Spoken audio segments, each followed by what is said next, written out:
Well, it's pretty hard to believe, but 1 in 3 families struggle with the need for diapers for their baby. And let's face it, they can really go through a lot in one day even, and they're not cheap. No, they are not cheap. More than 5 million kids in the U.S. under the age of 3 actually live in poor or low-income families.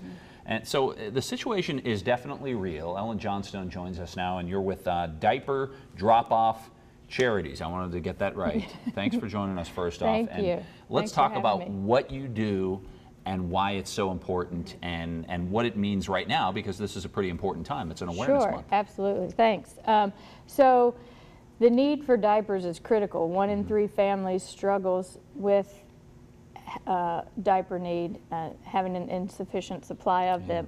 And the problem is that diapers are not covered by any federal program. They're not covered by WIC. That surprised me. They're not covered by food stamps. So they're fully paid for out of pocket by these low-income families, and a lot of time they just don't have the cash on hand. Sure. So a baby ends up being in a diaper for way too long. A family will reuse the disposable diaper, air dry it, wipe it out, put it back on. So the health ramifications are mind-blowing. Right. Things you should not be doing. Exactly. Yeah. Because if you could afford them, it's the last thing a parent would think about is doing something like that, reusing it. But if you have no choice in the matter, it's something it's almost unthinkable if you can afford them, but it's on the other side of the coin, it's a necessity for some people. Right, right. True desperation. Yeah. I think the one thing that surprised me the most was from reading this and you saying the link that there is between having diapers and being able to put your child in daycare and go to work and then keeping people out of poverty. I mean, who would have thought that it can really start with having enough diapers on hand? It truly is a vicious cycle, because in order to put your child in daycare, you have to supply the clean diapers for your baby. So if you don't have clean diapers, then your baby can't go to daycare, and then an adult has to stay home with the baby, and then the parent can't work, and it makes the poverty cycle that much harder to. Yeah, it is a cycle. So. And so this week, actually, starting today, the 26th through October 2nd is now Diaper Need Awareness Week, and this is actually recognized now by Governor Tomlin. He made a proclamation for this, and you got it all started. Right. So what I did was when I found out that there was such a thing as a diaper crisis, I created a local diaper bank here in the Charleston, Huntington area, and so I collect diapers and collect money and get diapers and then redistribute them to agencies who have the systems in place to get the diapers to the low-income families.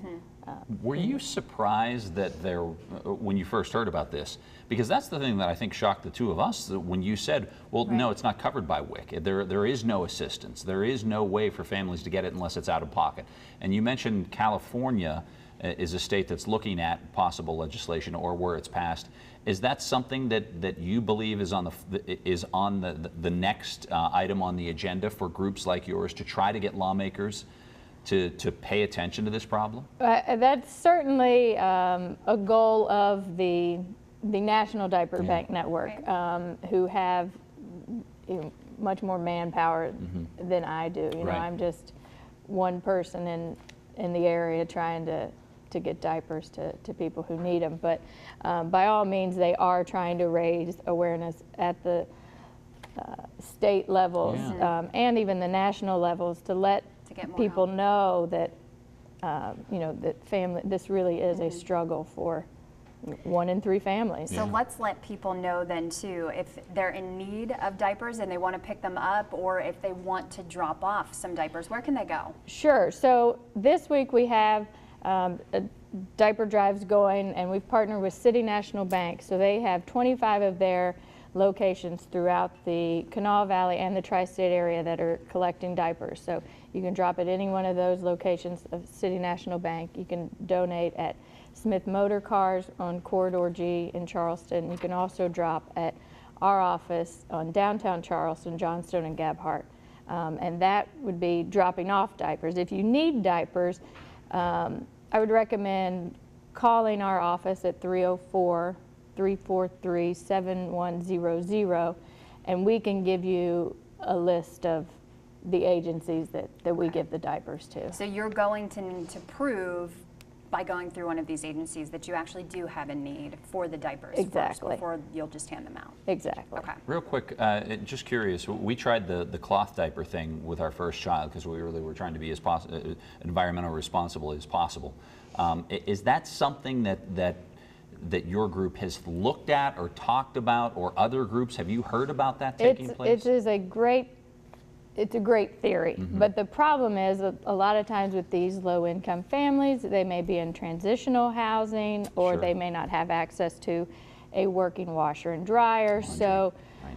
so cleaning the reusable diaper That's a problem in itself. Right. is a problem. And So do they even allow them for daycares in those instances? Are parents allowed to bring them? I'm not sure about the daycare policies, but I do know if you're doing laundry at a homeless shelter or a walk-in center, a lot of times they won't let you wash diapers Well, there you go. So, Yeah. So it That's just makes it itself. harder. All right. All right, Well, we've great work, really Ellen. Thank appreciated you. you being here and talking about this. Thanks for Thank doing you it. all. Yeah.